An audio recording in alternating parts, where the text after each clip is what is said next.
Cette semaine, à votre émission Reflet d'ici, le 17 août dernier avait lieu la remise des bourses aux différents participants du projet Cet été, je deviens PDG. Je suis 100% pour faire la promotion de ce concours-là. C'est hyper le fun. Ça vaut vraiment la peine de le faire pour pouvoir aller de l'avant puis développer ses compétences, puis développer ses compétences d'entrepreneurship finalement. C'est vraiment le fun. C'est vraiment recommandé à tout le monde. L'agroforesterie présente dans la MRC du Rocher-Percé. C'est un projet qui a débuté en 2005 et avec une réflexion sur qu'est-ce qu'on fait des terres agricoles dans la MRC du Rocher-Percé. On rencontre Maryse Mauger de la Maison de la culture de Grande-Rivière pour parler rallye recherche. 3 mois pour faire ce rallye recherche. Vous pouvez prendre l'Internet pour répondre aux questions. Vous pouvez aller à la bibliothèque pour voir les livres. Alors, on sait qu'avec Internet, maintenant, c'est facile de répondre aux questions.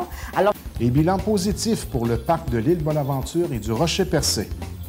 Si je regarde le budget d'opération du parc, on fait 1,15 million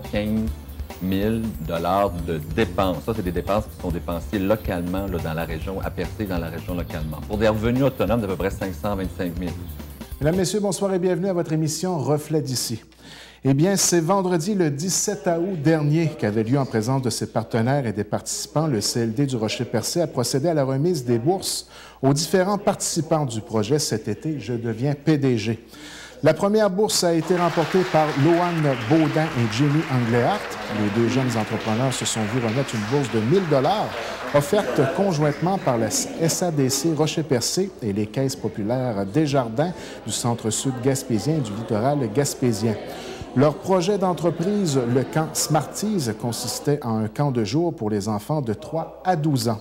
La deuxième bourse au montant de 500 $ gracieuseté d'Accès Microcrédit Gaspésie a été remise à Gabrielle Bourgette de Webec Concept, dont la mission était de créer des sites web novateurs pour les entreprises et organismes de la région.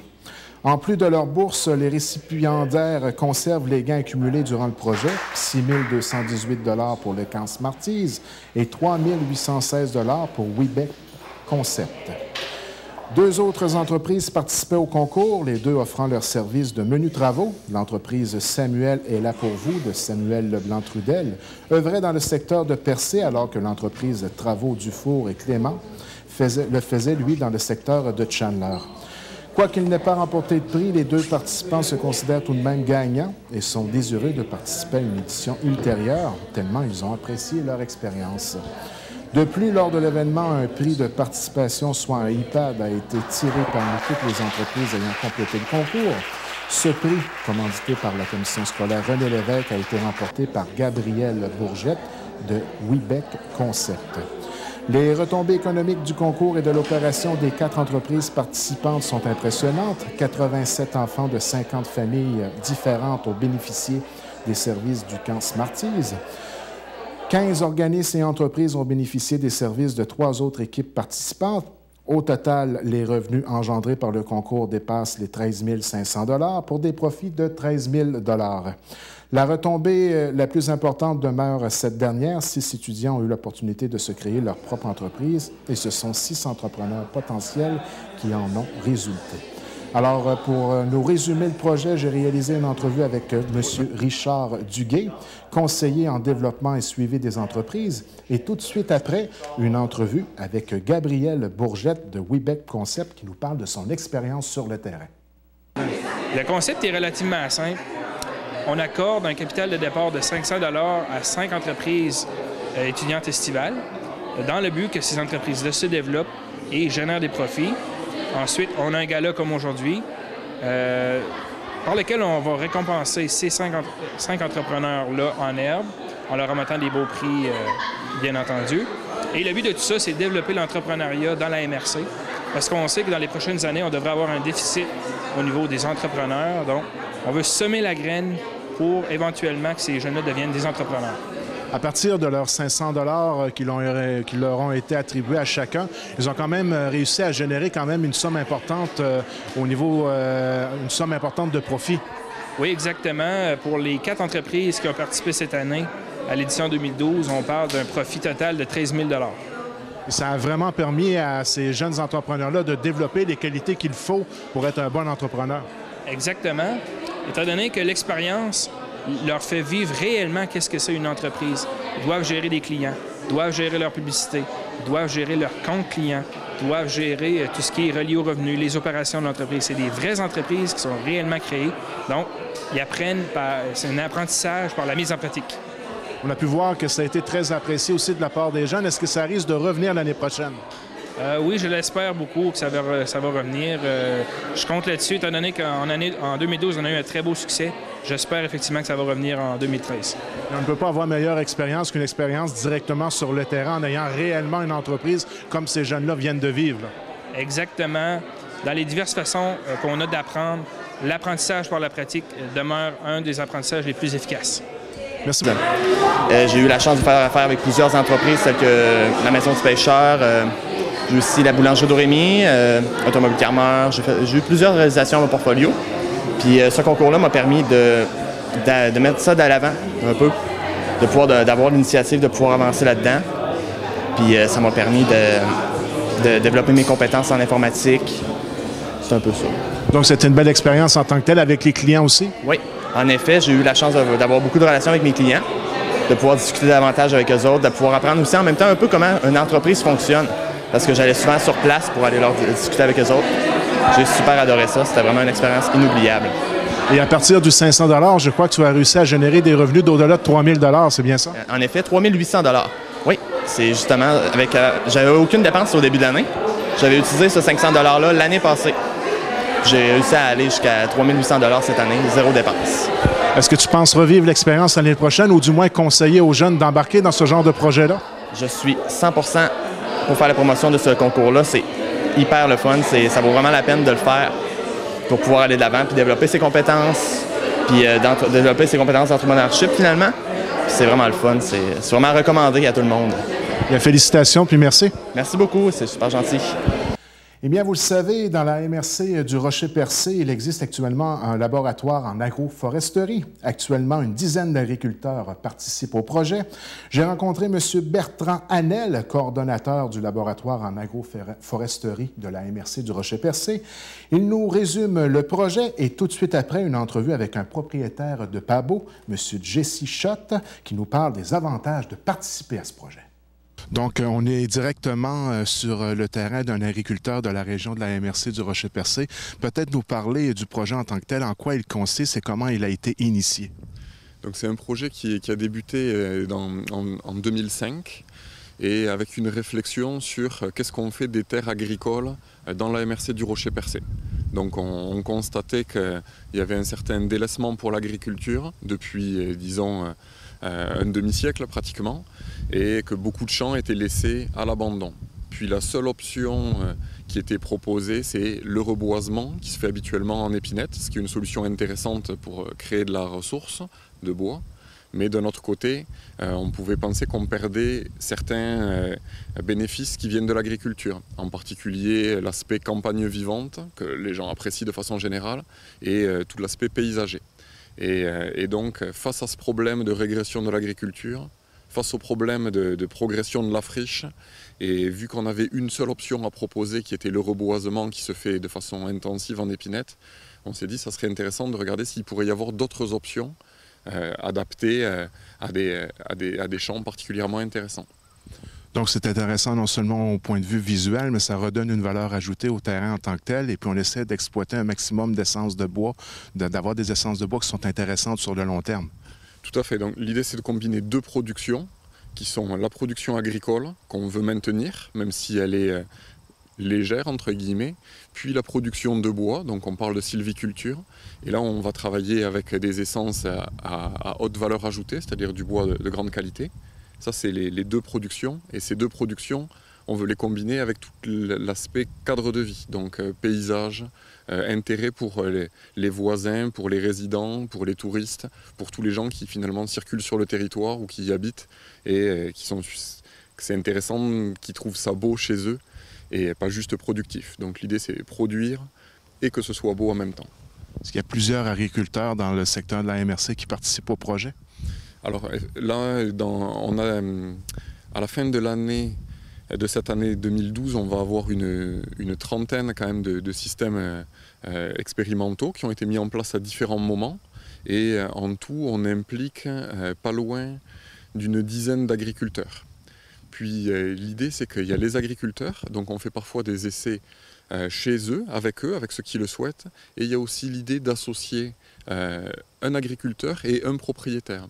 Parce que ce qu'on constate, c'est que beaucoup de terres agricoles appartiennent à des propriétaires qui ont soit hérité de leurs terres, soit les ont toujours eues, soit les ont achetées, mais ne sont pas eux-mêmes agriculteurs. Et donc, ils ne sont pas eux-mêmes équipés pour faire de l'agriculture et ils ne savent pas toujours très bien quoi faire. Donc, s'ils ont de la chance, ils sont déjà avec une entente avec un agriculteur et puis ça va bien. Mais des fois, le terrain s'appauvrit ou ils n'ont pas d'agriculteur avec qui faire affaire. Et là, ils ont moins d'options. Donc là, l'idée, c'est de proposer au propriétaire d'installer quelque chose chez lui et que ce système où on a de l'agriculture et des arbres se fasse en collaboration avec un agriculteur. Et donc le principe est tout simple, c'est que les arbres appartiennent au propriétaire du terrain et le propriétaire a une entente à long terme avec un agriculteur qui lui vient cultiver entre les rangées d'arbres. Donc ça garantit au propriétaire que son terrain reste cultivé, qu'il ne perd pas sa valeur agricole et en même temps le propriétaire il y gagne à la fois la production de bois et à la fois quelque chose qu'on peut penser de très esthétique et qui devrait lui plaire. Donc le projet est initié cette année? Le projet, la réflexion a débuté en 2005. Les premiers systèmes ont été mis en place en 2006. Celui où on se trouve aujourd'hui a été mis en place en 2006. On en a mis en place après en 2007 puis 2009. Donc ça a été comme une première vague d'essais qui nous a permis de nous ajuster, de comprendre comment ça marchait, autant sur le terrain, donc le choix des arbres, le type d'entente qu'on fait, mais aussi, c'est ça, les différents impacts, les différentes méthodes. Et là, cette année, en 2012, on met en place une nouvelle série d'essais et qui sont plus réfléchis, plus mûris grâce au recul qu'on a pris. Et donc, c'est ça, on en a une quinzaine qui sont déjà en place, et là, cette année, on en met en place de nouveau une quinzaine, soit chez des propriétaires, à peu près la moitié chez des propriétaires qui ne sont pas agriculteurs, et une autre moitié chez des agriculteurs qui veulent faire des essais chez eux. Et puis ça va s'échelonner sur une période quand même assez longue. Combien d'années en tout? Donc là, les essais, bon après on est toujours pris avec des questions de programme. Donc là, la MRC du Rocher-Percé, qui est le porteur du dossier actuellement, a eu un programme qui s'appelle les laboratoires ruraux. C'est le ministère des Affaires municipales, des régions et de l'occupation du territoire qui accorde ça. Il y a un montage financier avec plusieurs organisations et ce projet-là va jusqu'en 2014. Évidemment, les systèmes qu'on met en place, leur durée de vie va beaucoup plus loin. Donc il va falloir continuer de les entretenir. Les arbres, il n'y a pas beaucoup d'arbres, mais ça prend de leur apporter des soins constants pour faire du bois de qualité. Et donc, au-delà de cette phase actuelle du projet, il va y avoir une suite pour les années à venir. Donc c'est financé directement par la MRC. Est-ce qu'il y a une participation financière de la part des propriétaires? Oui, tout à fait. L'AMRC est un des partenaires financiers avec d'autres partenaires gouvernementaux, régionaux, plusieurs partenaires. Et l'idée est qu'à chaque fois, le propriétaire participe à raison d'environ 20%. Donc le propriétaire met 20% et le collectif, le regroupement de partenaires met l'équivalent de 80%. Ce qui est la même chose que quand on fait des travaux en foresterie. C'est-à-dire qu'actuellement, quelqu'un qui fait un reboisement en épinette sur son terrain ou qui fait des travaux d'aménagement forestier se fait proposer, pour les aménagements qui correspondent, une aide de 80% et lui doit participer de 20%. Donc on s'est inspiré de ce modèle qui nous a paru intéressant et c'est ce qu'on propose. Et puis, les revenus qui sont engendrés directement sur la terre du propriétaire, est-ce qu'ils sont divisés ou tous les argents vont au propriétaire, les profits, tant au niveau du reboisement que de l'agriculture en tant que telle? Donc, l'idée, c'est que le propriétaire a un bail avec un agriculteur.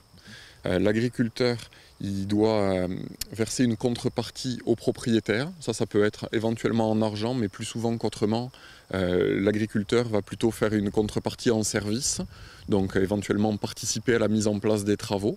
Vu que l'agriculteur est équipé, il y a des choses qu'il peut faire. Donc ça fait que l'agriculteur finalement participe aux 20% du propriétaire, et en échange de ça, il gagne son entente de 10 ans. Puis les revenus agricoles appartiennent à l'agriculteur qui met la terre en valeur. Par contre, les arbres, eux, ils appartiennent aux propriétaires. Donc, dans 60 ans, quand ces arbres seront arrivés à maturité et qu'il y aura un volume de bois exploitable, ça sera pour le propriétaire. Donc, en conclusion, ce qu'on veut faire, c'est valoriser les terres agricoles du secteur de la MRC.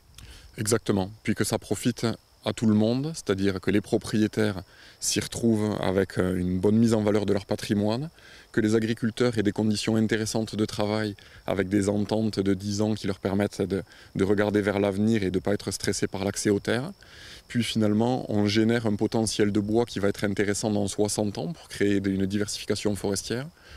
Et en plus de tous ces aspects productifs, il y a tout l'aspect paysage, cadre de vie qui devrait profiter bien sûr en premier lieu aux propriétaires, mais aussi à tous les gens qui habitent autour ou qui passent dans le secteur. Donc, monsieur, vous, comment vous accueillez ce projet-là sur votre terre, le projet d'agencer l'agriculture avec le reboisement? Ah ben moi je trouve esthétiquement c'est formidable d'avoir des arbres plantés dans les champs.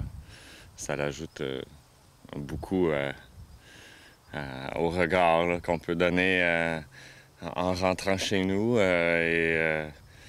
Sur l'autre côté de l'agriculture, c'est sûr que vu que je suis pas agriculteur encore, mais je vois pas que ça pourrait ennuyer au développement de ces petits champs que j'ai ici, là, mais seulement donner plus d'aspect, comme je disais, esthétique. Ça donne plus de valeur à la terre en tant que telle. Ça met en valeur le potentiel aussi du terrain.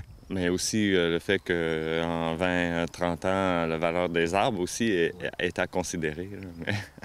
Donc, vous êtes très ouvert à ce que ce genre de projet-là continue et vous avez, j'imagine, très hâte de voir les résultats d'ici quelques années. Bien, c'est sûr et certain. Et d'avoir l'aspect, le fait de ceux qui sont impliqués dans le projet, de venir et de prendre soin et de rassurer leur développement comme des arbres, là, des beaux arbres, on peut dire, des belles arbres. Oui, des beaux arbres. Et puis comme on peut le constater, ça va certainement permettre à votre enfant d'avoir vraiment une terre à valeur ajoutée. C'est sûr, hein, Amélia? Hein? Pas encore certaine, je pense. Tu dis-tu allô aux caméras? Allô.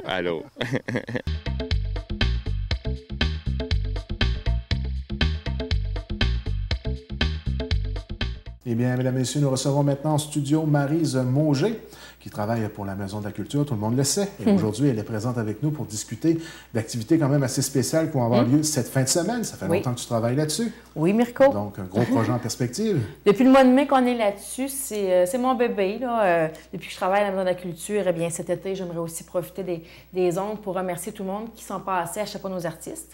Parce que c'est nous, la Maison de la Culture, qui s'occupons de les chapeaux durant l'été. Alors, merci, les gens ont bien répondu. On a eu aussi une très belle température. Alors, l'an prochain, c'est sûr, on revient avec d'autres spectacles.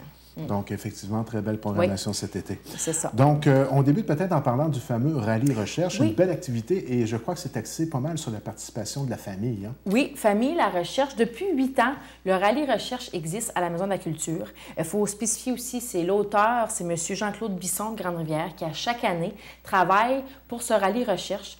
Le rallye, pour les gens qui ne savent pas trop c'est quoi, parce que aussi, il est beaucoup connu à l'extérieur, Mirko. Les gens de Grande-Rivière ou des environs, c'est pas eux autres qui participent le plus. Alors, c'est pour ça qu'on veut leur donner un dernier sprint là, cette semaine. J'explique c'est quoi le Rallye Recherche. Eh bien, c'est un jeu questionnaire sur différents sujets. Vous avez la Gaspésie, vous avez la mer et les marins, les personnalités, la faune, la flore. Vous avez aussi le questionnaire sur les sports et certains jeux. Vous avez 12 sections questionnaires comme ça, dont 8 obligatoires.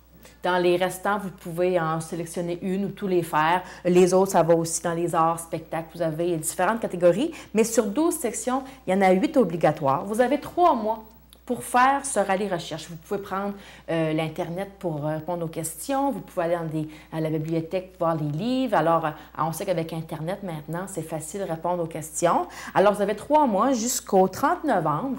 Et c'est cette semaine là, pour venir se procurer le questionnaire mercredi en après-midi et mercredi soir à la bibliothèque de la municipalité. Alors, on sait qu'elle est à l'Aréna.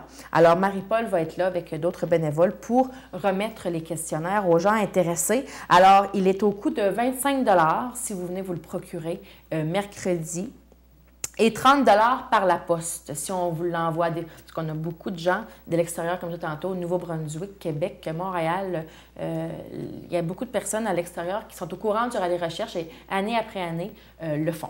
Alors quand même, c'est pour ça que j'aimerais que les gens de la place soient au courant que c'est vraiment fait ici par M. Jean-Claude Bisson. Et puis, c'est un questionnaire quand même très intéressant. Et il y a des prix de présence aussi et des prix à gagner. Du premier, 200 $ et on va comme ça jusqu'au prix de participation. Alors quand même, il y a quand même une bourse là, au bout de la ligne pour tout ça. Alors pour l'information, vous pouvez me contacter au 385-2100 ou par courriel à maisongr@commercialglobetrotter.net. Et aussi, il va être disponible par Internet, par PDF aussi, là, sous peu, et pour les prochaines années aussi. Et puis, vendredi qui s'en vient, le 31 août, je ne me trompe pas, oui, le lancement de l'album de David Bernatchez. Donc, c'est une activité à ne pas manquer. Hein? C'est la grosse fin de semaine. Rachel est venue vous parler de la fin de semaine que nous sommes en train d'organiser pour la fin de semaine de la Fête du travail. C'est la MRC s'active, vient bouger à Grande-Rivière. Elle a parlé de toutes ces activités sportives entourant cette fin de semaine. Et moi, j'arrive avec la Maison de la Culture avec 2 soirées culturelles, dont vendredi 31 août prochain, c'est là. Alors, à 20h, c'est David Bernatchez qui lance son 3e album qui s'intitule « Brille pour moi ». Alors, David a travaillé très fort cet album. C'est entièrement du David Bernatchez de A à Z. Alors, paroles, musique, tout. Il y a eu une très belle collaboration aussi du pianiste Richard Abel. Et Richard Abel va être sur scène, va être avec nous vendredi à l'Arena. Fait quand même, puis aussi, on a la reine du country, Madame Darèche, qui va être là en ouverture. Et David amène aussi beaucoup d'autres artistes invités, dont Pascal Côté, Nadia Dumarest, et Joanne Bond, pour les gens qui connaissent un peu les gens du country. Alors, David nous promet une soirée vraiment haut en couleur. Il va faire ses succès et aussi vraiment pratiquement toutes les chansons de son dernier album. C'est une soirée à pas manquer. Là. Regarde, Richard Abel sur scène, Gilles Darèche, David qui nous lance son 3e album. Ça va être quelque chose d'assez spécial à l'Arena vendredi. Et dès le lendemain, Abeille Gélina sera de passage à l'Arena de Grande-Rivière. Oui, j'ai voulu vraiment, dans cette fin de semaine-là, dire, bon, bien, on met le paquet, puis on y va pour aussi satisfaire d'autres goûts. Alors, le samedi, le lendemain, le 1er septembre, dès 21h, j'invite toute la population à se rendre à l'Arena encore également pour entendre danser avec Abeille DJ, Abeille Gélina, DJ Abeille Gélina. Alors, Abeille, pour les gens qui ne la connaissent pas, c'est la sœur de Mitsou. Alors, peut-être que les gens l'ont vu grandir aussi. Abeille, c'est une DJ professionnelle. Alors, on l'a fait venir ici. J'ai pensé à elle parce que je voulais une DJ ou un DJ. Puis, on a comme allumé sur Abeille. C'est un visage quand même connu pour certaines personnes, moi, de ma génération. Puis, ça va attirer aussi les plus jeunes. Alors, j'ouvre les portes à tout le monde. Alors, 18 ans et moins, 18 ans et plus. Alors aussi, puis je tiens à le mentionner, qu'on a un bar alcoolisé et un bar sans alcool. Alors, c'est vraiment important que les gens comprennent et que passe le message que tous les événements que la Maison de la Culture organise, on s'occupe du bar, nous autres. On fait des événements, mais aussi dans d'autres événements, c'est la Maison de la Culture qui s'occupe de travailler au bar. Alors, on ne vend pas aux 17 ans et moins. Ça peut nous apporter beaucoup de problèmes.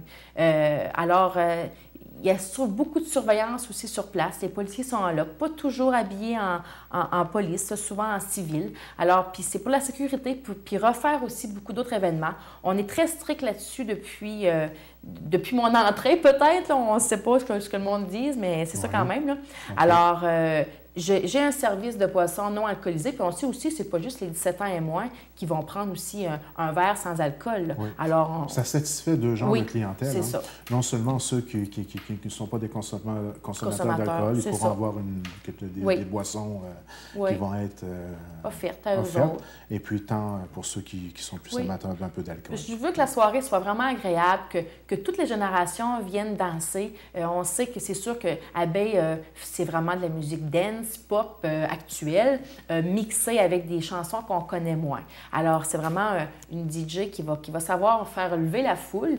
Puis je veux justement que 30 ans et plus, 40 ans, n'importe qui aime danser, qui viennent danser avec nous. Et aussi, les 17 ans et moins sont les bienvenus. Alors, c'est à 21h, c'est au coût de 15 à l'entrée. Il n'y a pas de billets en vente à nulle part. C'est à l'entrée le samedi soir. Et peut-être que je pourrais revenir, puis qu'on parle de billets. Les billets en vente pour David Bernatchez le vendredi. Alors, c'est au point de vente habituel. On a JL Vidéo, on a Dépanneur Caroline, on a chez Irving Grande-Rivière, Marché Guy Desbois Sainte-Thérèse, Cap d'Espoir, Marché Richelieu et Denis Dubé, Pas-Beau. Ça, c'est pour notre secteur. Puis, il y en a aussi Passepébiac, Floridome, Newport, Port-Daniel, Percé, Rivière-au-Nord. Hein? C'est du stock. Donc, c'est un rendez-vous vendredi le 31 août oui. et samedi le 1er septembre. Et c'est à l'Aréna de Grande-Rivière que ça se passe. Et le tout est commandité directement par la Maison de la Culture de Grande-Rivière. Et naturellement d'autres partenaires. Caisse populaire aussi, la ville de Grande-Rivière. Bon, bien d'accord. Alors, donc, on ne gêne merci, pas. Vous pouvez me contacter si vous voulez plus d'informations. Parfait. Merci de ta visite à Reflet d'ici. Puis on vous souhaite une bonne fin de semaine, une belle fin de semaine. Merci, Mirko.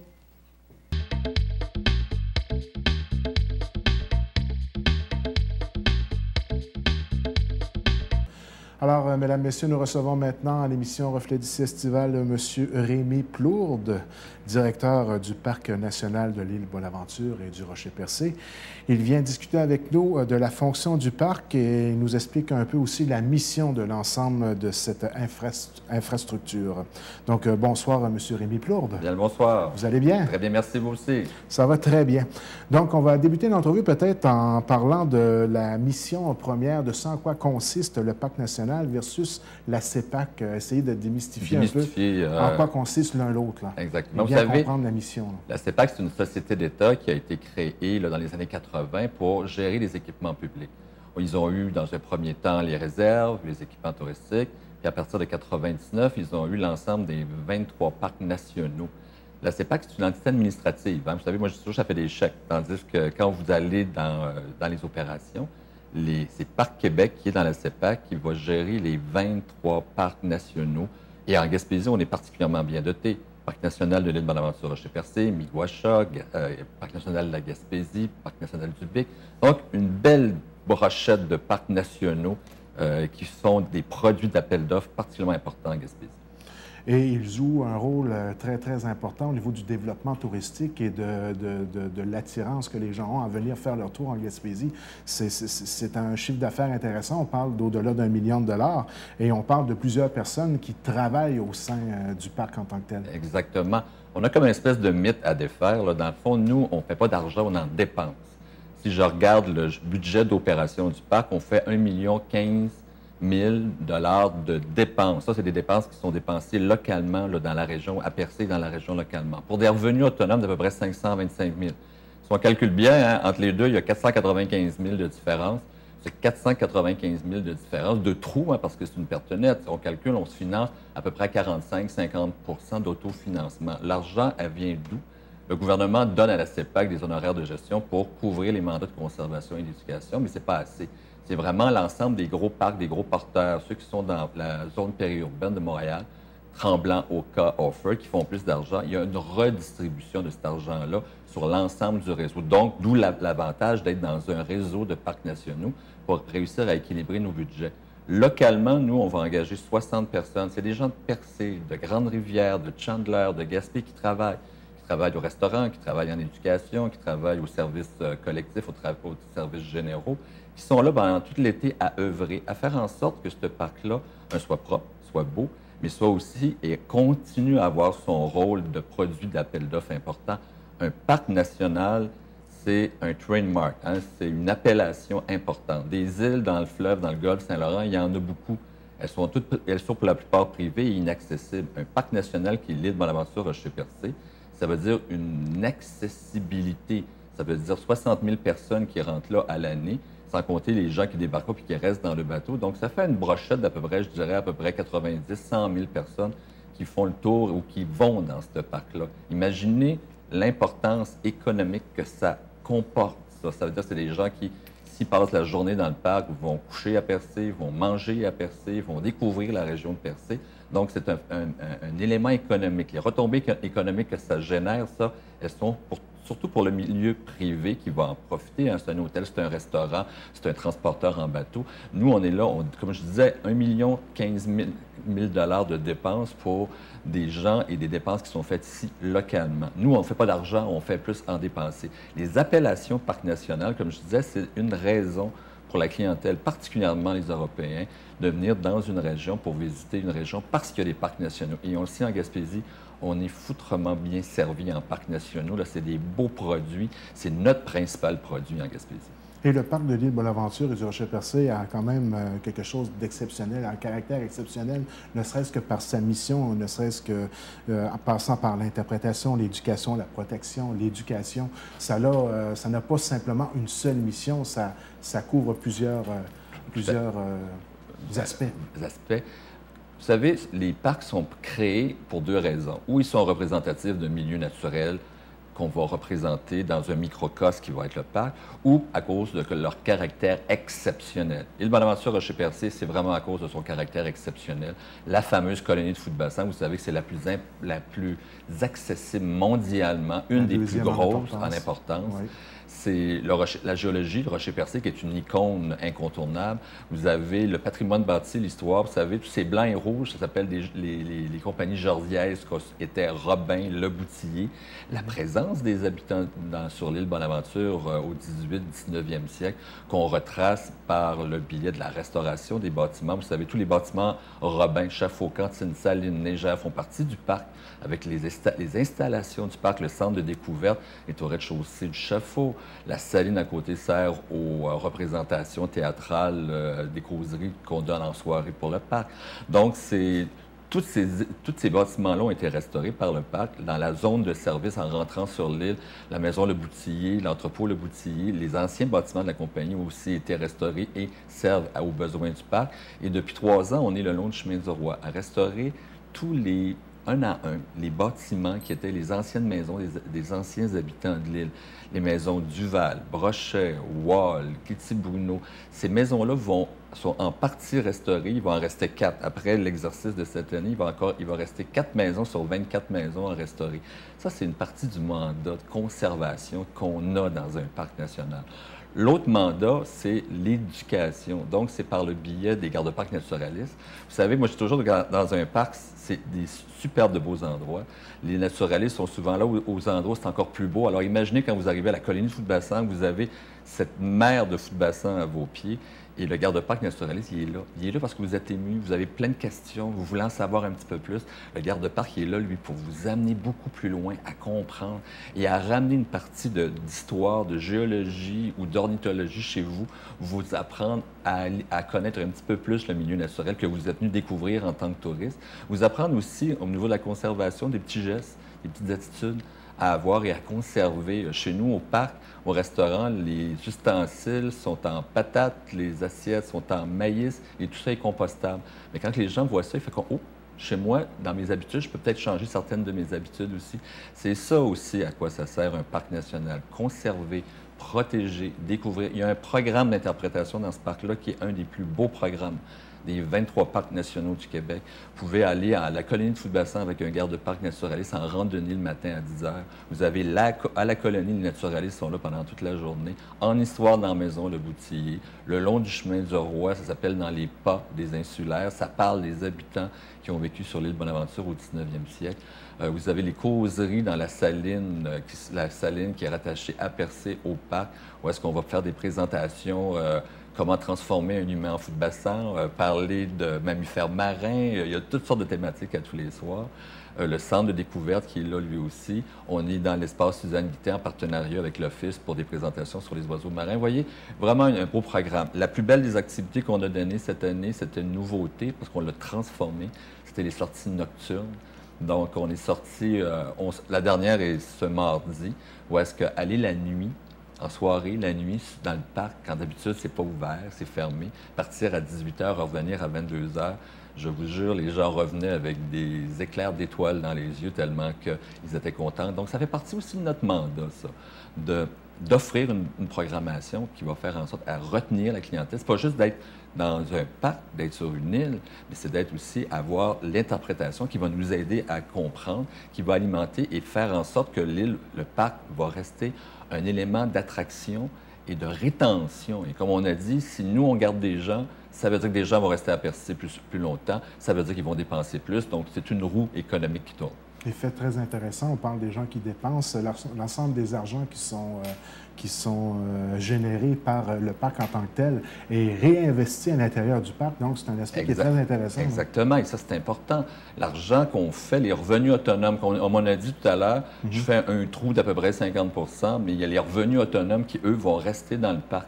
Donc, l'argent ne s'en va pas à l'extérieur, elle est dépensée ici à Percé. Quand on était un ministère, à l'époque, on avait des concessionnaires. Les concessionnaires, l'argent ne restait pas dans le parc, elle partait au fonds consolidé de la province. Donc, on ne voyait pas l'heure d'un sou de cet argent-là. Là, maintenant, tout cet argent-là reste là pour le développement du parc. À l'époque, on était une trentaine d'employés. Maintenant, on est une soixantaine d'employés. Alors, c'est tout ça pour offrir le service à l'ensemble de la clientèle. Donc, pour nous, économiquement, c'est beaucoup plus payant de cette façon-là. Régionalement, que l'argent reste en région, c'est beaucoup plus intéressant. Puis à côté de ça, il y a eu tout le programme d'immobilisation du gouvernement du Québec, parce que la CEPAC, c'est un gestionnaire d'équipements. On nous a mandatés pour gérer les équipements. Le propriétaire reste le gouvernement du Québec. Au travers de ça, il y a eu, depuis une dizaine d'années, à peu près 4,5 millions qui a été investi par le gouvernement dans le parc national de l'île Bonaventure-Rocher-Percé. C'est comme ça qu'on a pu restaurer des bâtiments historiques. C'est pour ça qu'on a pu construire un quai neuf à l'île en 2003. C'est comme ça qu'on a pu commencer et continuer à restaurer les bâtiments qui sont dans le parc. Ça sert à ça aussi, là, entretenir le parc pour qu'il soit encore plus alléchant, plus intéressant, donc plus intéressant à venir visiter. Soyons conscients de ce joyau qui est tout près de chez nous et une fierté dans la MRC du Rocher-Percé. Il est dans notre cours. Puis je pense qu'on peut en profiter. On va être encore ouvert jusqu'au 8 octobre. Oui, c'est un bijou, ce parc-là. Oui. C'est à nous. On est là pour la clientèle, pour les gens qui viennent les visiteurs qui viennent de l'étranger, mais pour nous aussi. Profitons-en, allons le visiter. Les meilleurs revendeurs du parc, c'est nous tous ici.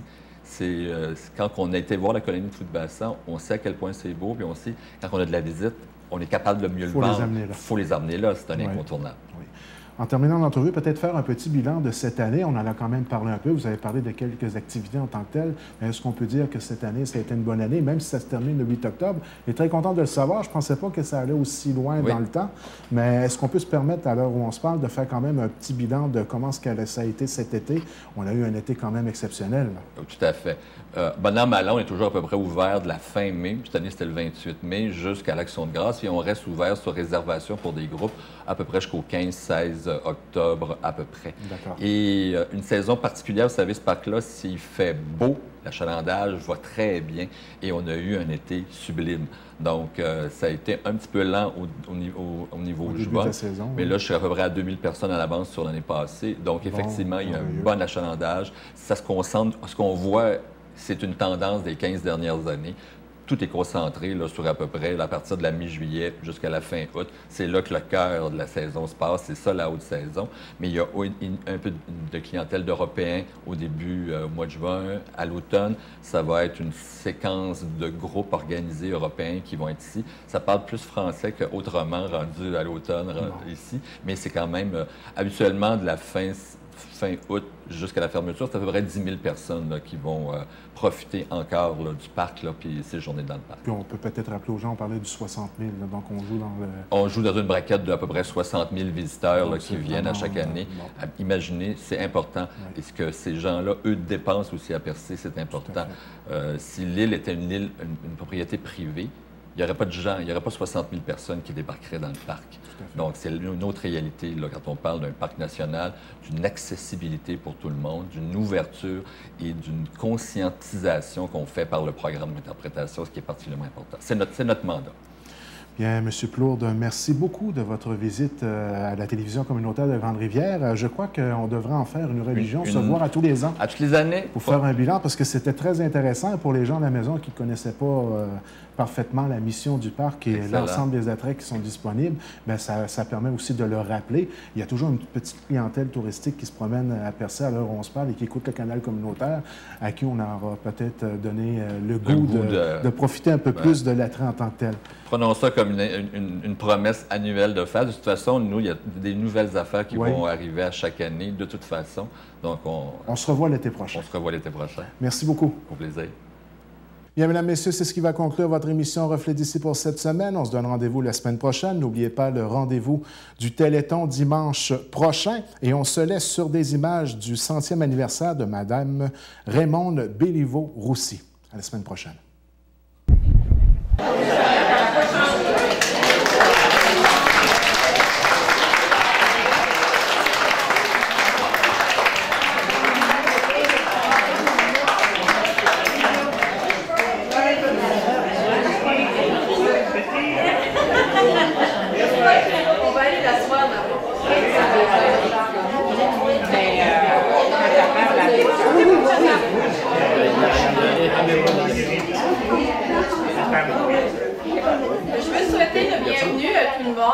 Ça me fait plaisir de vous accueillir cet après-midi. Surtout Mme Raymonde, ça me fait plaisir de vous connaître. Puis surtout de savoir que vous venez de si loin pour venir fêter ici à Grande-Rivière. C'est une belle main d'applaudissements pour tout le monde.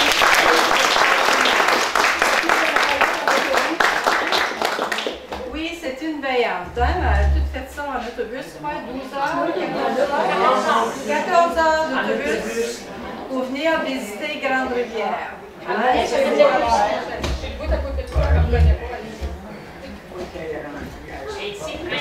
J'ai dit allô. Je m'appelle Bernard. Il y avait une salle de bois, les autres. La mère à Toti et puis le père de M. Xavier, ses frères et sœurs. Sa mère, c'était une Roussi. Sa mère, c'était une Roussi avec les mêmes Roussi qu'à Desmaures et tout ça. On a la même famille. Moi, ma mère est cousin propre avec Xavier, cousin propre, cousin Germain.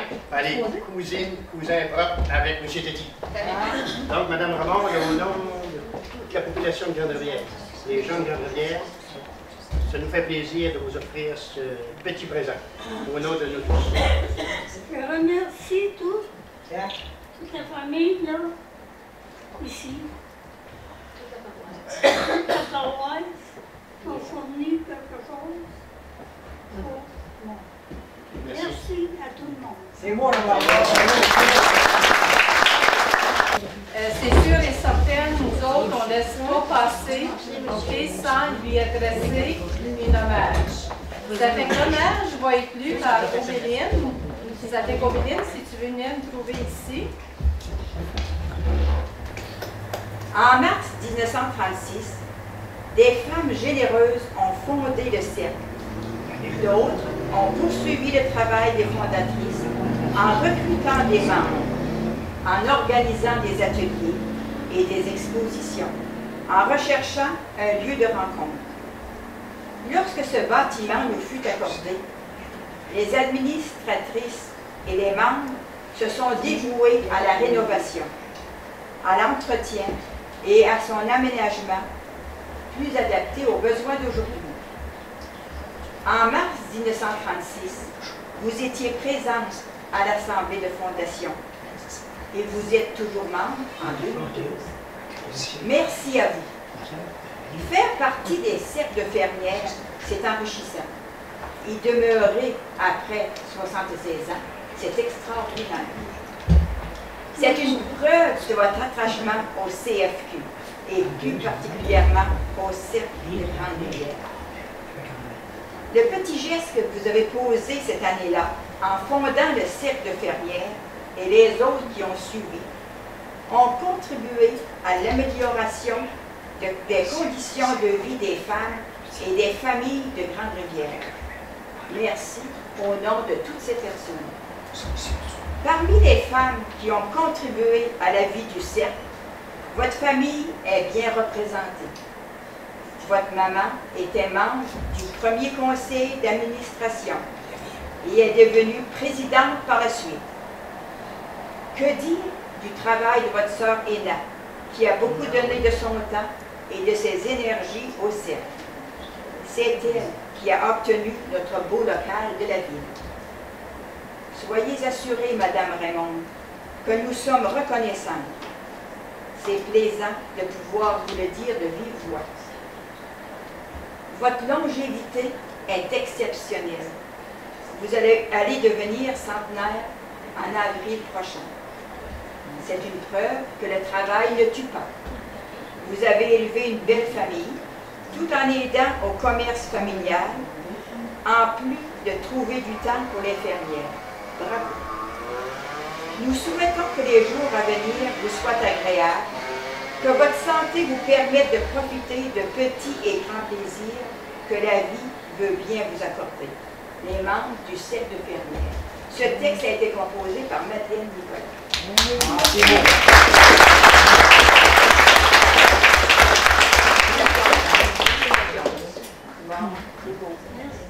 Une pensée d'anniversaire pour vous. Un anniversaire est souvent l'occasion de faire le point, de refléter sur nos réussites, nos rêves, sur ce que nous avons accompli et sur ce qu'il nous reste à accomplir aussi. C'est un moment de réflexion. Que cet anniversaire vous donne un sentiment de satisfaction pour les choses que vous avez faites et vous inspire de nouveaux grands projets pour l'année à venir. Bon anniversaire, la Maison de la Culture de Grande-Rivière, Gérard Berger, président. Merci beaucoup. Merci beaucoup. Il y a d'autres choses, j'ai d'autres choses. Merci à toutes les fermières. Il y avait un petit cadeau de la part des fermières. Merci.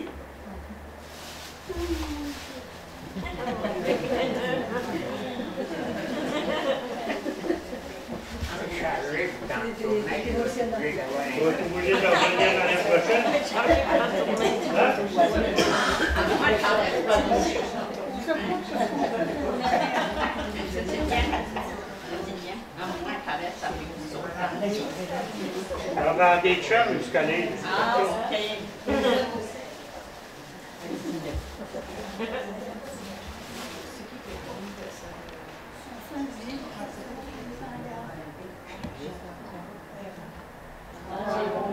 C'est un chapelet qui a été béni ce matin à la messe par le frère Roch. Ça fait que vous avez le souvenir de la messe. Et de toute façon, on va vous faire un CD souvenir qui va être assemblé, les bons moments d'aujourd'hui, par la télévision communautaire de Grande-Rivière. Merci. Et... Voilà pour la cour! Non, ça va faire un beau souvenir, vas-y. Approche. Comment on garde notre ligne, ça pourrit. C'est la caméra. Ben, c'est la caméra. Donc, ça nous fait maigrir. Dernier. Viens, dernier. Vas-y, Pierre. Vas-y, ça couche. Vas-y, avec Jean. Pierre, ça couche.